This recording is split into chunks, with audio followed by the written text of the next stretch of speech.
Welcome to the Athlete CEO Podcast. Each week, we aim to bring you world-class interviews with the brightest, most successful entrepreneurs, innovators, athletes, and business minds today to share insights on how to leverage your wealth for maximum impact in all areas of your life. You won't be hearing any vague theories or strategies from us. Our guests have walked the walk and are committed to sharing the best of what they know so you can apply the lessons that they have learned, sometimes the hard way. Whether you're an athlete, entrepreneur, or just curious what drives the success of these guests, this podcast is for you. Now, let's get to the show. Hey everyone, welcome back to another episode of the Athlete CEO Podcast. I'm your host, Eric Averill, alongside my brother and co-host, Brandon Averill, and we have a really fun interview / conversation today for you as the audience. We get an opportunity to have a chat with a former Super Bowl champion, I would say a member of the greatest collegiate university of Arizona State, as a former and fellow Sun Devil. Excited to have this conversation, but really a fascinating conversation with someone who went from being one of the best in the world on the gridiron to now pursuing a career in the financial space. And with that introduction, let's welcome Zach Miller to the podcast. Zach, thanks for being here. Yeah, thanks, Eric. Thanks, Brandon. I'm thrilled to do this. You know, I know we're probably going to get some pushback from Brandon being a UCLA Bruin and competitor of ours, but I'd love, Zach, for you to orient our audience a little bit. Maybe just give a little background of your football career, a snapshot. Maybe drop in a few things that they just can't find about you on Google, if you don't mind. Yeah, so I grew up in Phoenix, Arizona, a Sun Devil fan. I went to Sun Devil games as a kid and watched Pat Tillman and Jake Plummer and all the ASU greats. So I always wanted to be a Sun Devil. So I was a highly recruited tight end in high school, but I always knew I wanted to stay home and play for the Sun Devils. So I actually did take a official visit to UCLA, did not commit there. Great decision. Got a chance to play under Coach Dirk Cutter for the Sun Devils, and ran a pro style offense and allowed me to showcase what I could do. And when it became clear that I was going to be able to be drafted in the NFL, it was a dream come true for me, because that's what I wanted to do my whole life. My whole life was to be the best I could be at my position, the best tight end in high school, the best tight end in college, and then once I got to the pros, that was always my goal. I've always been competitive. I was a second-round draft pick after 3 years at ASU, so I left school early to go to the NFL. Second-round draft pick for the Oakland Raiders. Spent four years there. Was able to make the Pro Bowl actually my last year as a Raider. That was one of my goals, make the Pro Bowl, try to be recognized as the best. We didn't have a lot of team success in Oakland. So as a free agent, after the lockout season, I signed with the Seahawks, and Pete Carroll, who recruited me in high school too, finally got me on his team. So that was cool to go up to the Pacific Northwest and just have tremendous team success and be on some of the best football teams, the best teams in general I've ever been on, with amazing players, amazing coaches. The organization, everything was done the right way. The culture was phenomenal. Couldn't be more proud of my career, my 4 years in Seattle. Unfortunately, of course, with the way it goes in pro sports, especially football, is I had an ankle surgery in 2014 that ended my season early that year, and then ended up getting ankle reconstruction surgery on my ligaments of my ankle to try to fix an injury that was going on in there. So that effectively ended my career. After that, once I became a free agent and the Seattle Seahawks released me, my agent would send teams my operation report, and you wouldn't hear back. So your injury's not good when that happens. So like anyone else that you can't play in the NFL forever. There's they tell you that from day one. NFL not for long, and then And then you realize, when it happens and I know every player goes through this. I've talked to so many former players. There's kind of a depression type experience that everyone goes through when you have to realize, like, you're not a football player anymore. You're not an NFL player anymore. You need to either do something else. You need to change your identity. And every NFL player will experience this because you can't play forever. So the sooner you can transition into the next part of your career, the better. And for me, it was huge. I spent some time, and luckily was made enough money when I was playing that I didn't have to rush. I decided to go back to Arizona State and finish my degree, and it was huge for me because I had a lot of credits that I had to get done. So it took 2 years to do that. And in that time, it gave me time to figure out, what do I want to do with the next stage of my life? I don't want to just be known for a football player, as just an NFL guy, as just a Super Bowl champion. I want to be known for more than that. And so, I've always loved finances and investments, and I saw what needed to be done out there. And, I want to be a part of the solution for so many of these players that aren't getting good advice. So, that's how I'm here now, and excited to be a part of some change. Yeah, well, I really appreciate a lot of that detail. I think you have so many important and unique experiences as a professional athlete, to be a very high draft pick, to go through the free agent market, to actually go through a lockout, to sign a long-term contract, to have a huge injury. You really have experienced so many of the mile markers or the what ifs of a professional career.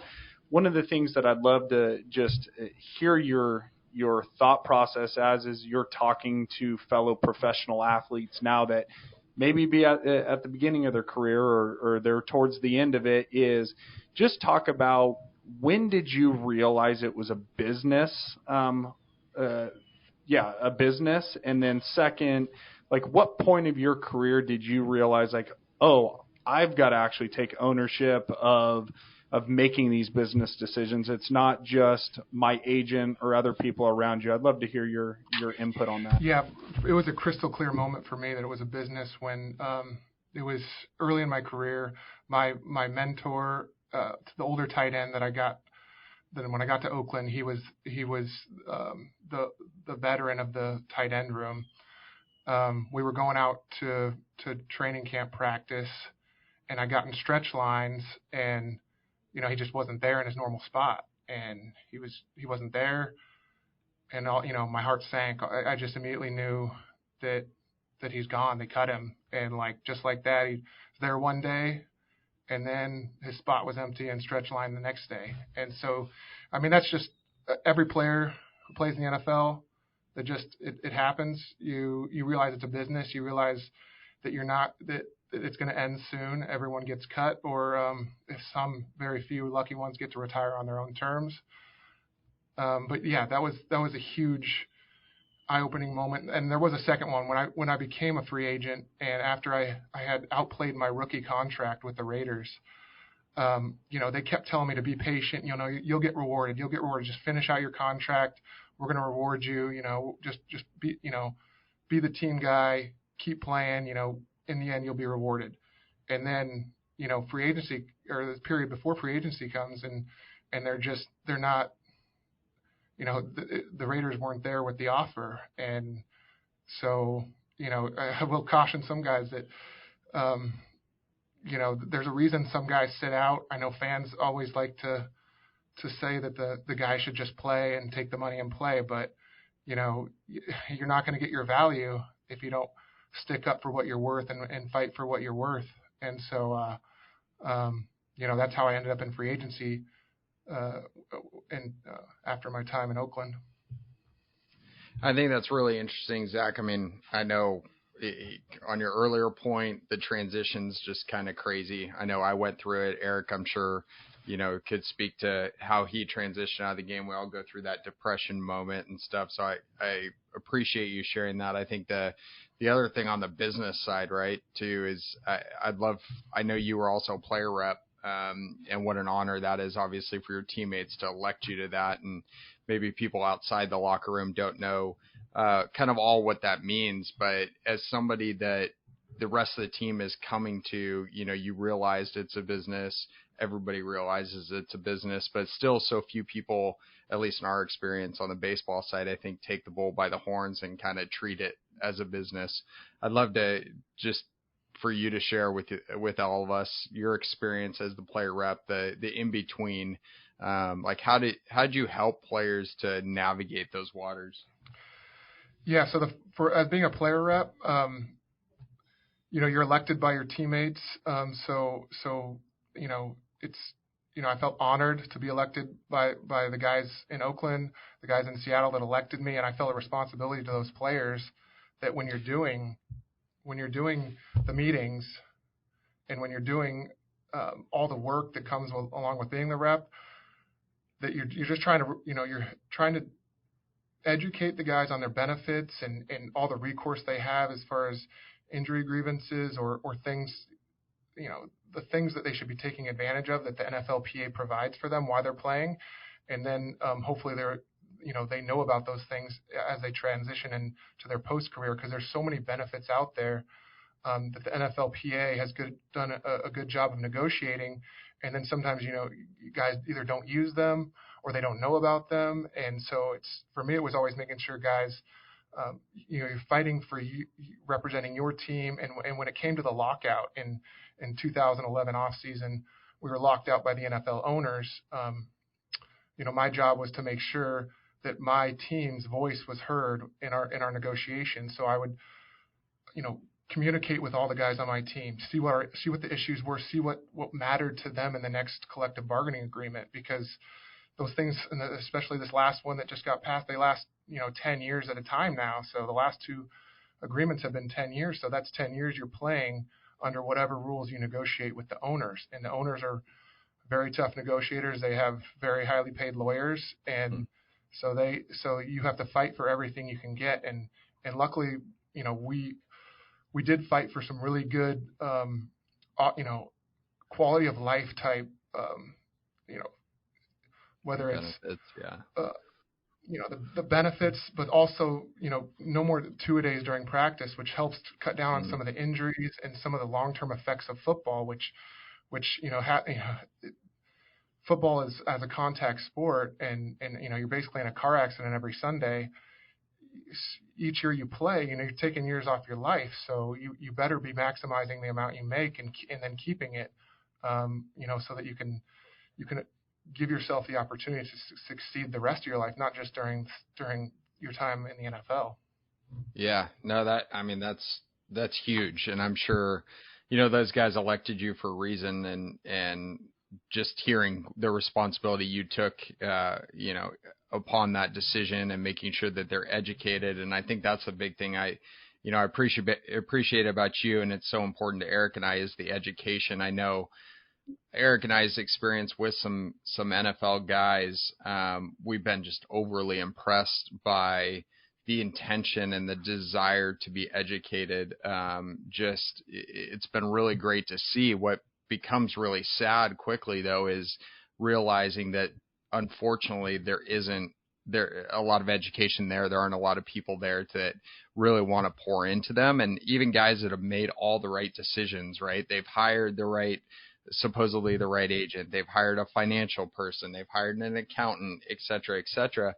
But when you start to peel back the layers, unfortunately, they think they're making all the right decisions, but they're not making good decisions because they just don't have the education for it. So, I know the NFL's tried, put some programs in place, but I don't know. What's your take on that? And, guys, how willing are guys to be educated?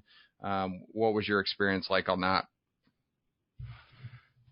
I think that it's unrealistic to think that when you come in the NFL, you're 21 or 22 years old. I think it's unrealistic to think that these guys are able to, and I was included. I was financially illiterate to the point where you haven't experienced or worked long enough to know the differences between who's the right people to hire, who's the right how do you evaluate a financial advisor, how do you evaluate an agent. You're just not old enough, you don't have enough life experience, and you hope that you pick the right one. And I think that the system it's set up to fail for a lot of NFL guys and other pro athletes, because from a player's point of view, all financial advisors kind of seem the same, and that couldn't be further from the truth. The reality is that the financial advisor label can apply to anyone from insurance to major brokerages to RIAs. So it's not fair to the athlete that's expected to make these kind of decisions that even older smart business people either don't know about or make the wrong decisions sometimes too. So I think that's my goal, is to educate and to bring what I think is the right model and the right kind of advice to professional athletes, because I know what works. I know how you need to service the athlete, and I just want to be a part of what helps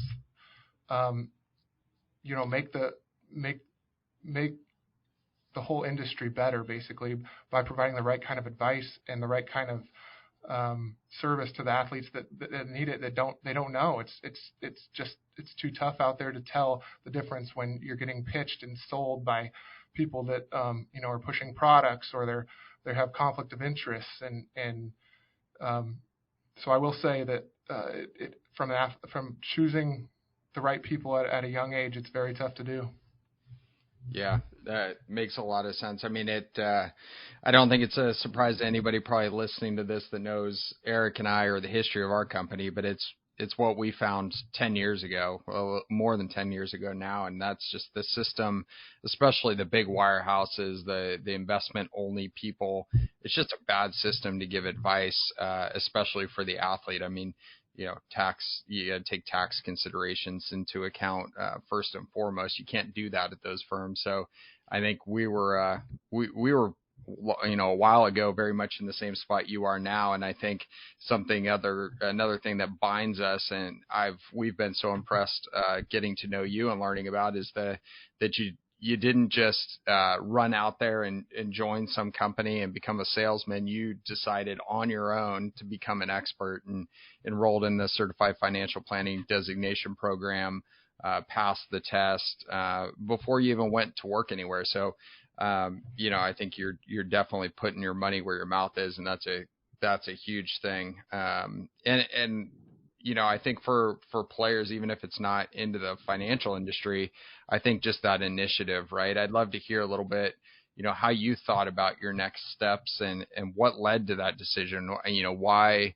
I know you were impacted and you have a passion for the industry, but it's a pretty advanced move to say and some real initiative to say, hey, you know what? I'm just going to go do this. I'd love to hear kind of about your thought process there. Yeah, so I'm the type of person that I don't want to tell anyone something or advise them or anything without myself having the knowledge and being knowing the most I can about a topic, because I feel like just giving an opinion when you don't have the details and the nuance, I don't think that helps anybody. And so I wanted to learn. I wanted to go back and get my finance undergrad and learn as much as I could about investments and read every article, read all the finance books, the investment books, because I don't think enough people do it the right way. And I think having young people come in and just immediately start selling, I think, is the wrong business model for the financial services industry. And I think that the way the wirehouses do it, I don't think they provide enough service, especially for athletes, but really for all people, because they're not providing enough service to their clients. And so I had an advisor at Merrill Lynch. My dad tried to help with my investments. And so in me hiring a guy at Merrill Lynch, and then having a separate CPA do taxes, like I thought I was actually doing the right thing. So I was under the impression that I had all of my bases covered.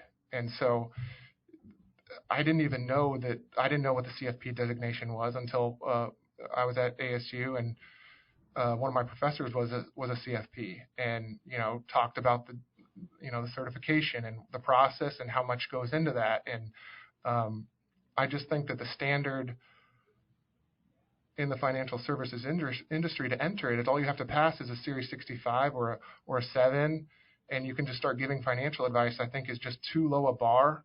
I really think that especially once you get a certain amount of wealth, there's problems that need solutions from well-educated, experienced professionals that can handle it. And just segmenting your financial advice to only investments is not good enough. And I think that the wirehouses over the long term will continue to lose advisors to the RIA space. And I think that's the future of, I think it's the future of financial advice is more financial planning. Investments is a part of that, but it's one part. You have to incorporate all the other aspects of whether it's estate planning, whether it's making sure your insurance, you're covered on all the different types of risk. Making sure that you're if you want to fund your kids' college, you're doing it the right way, and incorporating all that into a plan that gets evaluated by not just one guy. Just having one guy is not going to get it done either. You need an expert that specializes in what they do, whether that's a tax specialist on the team or an investment specialist or investment committee. One thing I will say about a lot of these RIAs, because I interviewed at quite a few other RIAs before I started here and had some other job offers, and I asked them point blank. I asked these owners, and these are some massive RIAs, a huge amount of AUM. Why don't they try to help athletes? And they told me that to not waste my time. They told me that's not worth it. That you won't make any money because athletes spend, well, especially NFL. They said some other sports are better, but they said NFL guys will just spend all their money. You're going to get you're going to do all this work, and then they won't have any money left. And I just reject that opinion, and I don't think that's true. I think that if you're doing good work and you are giving the best advice, you can actually help a ton of NFL guys. And I could, I want to be able to give the kind of advice that I wish I had as a young player, as a 21-year-old when I was drafted. That's my passion, and that's what I used to guide me in trying to improve myself and eventually become a lead advisor, because I didn't want to just jump in. There's plenty of other former NFL guys that they just jump right in and they're lead advisor and they're just trying to go find clients. But I don't think that's the right way to do it. I think you need to learn from the ground up. I'm an associate here.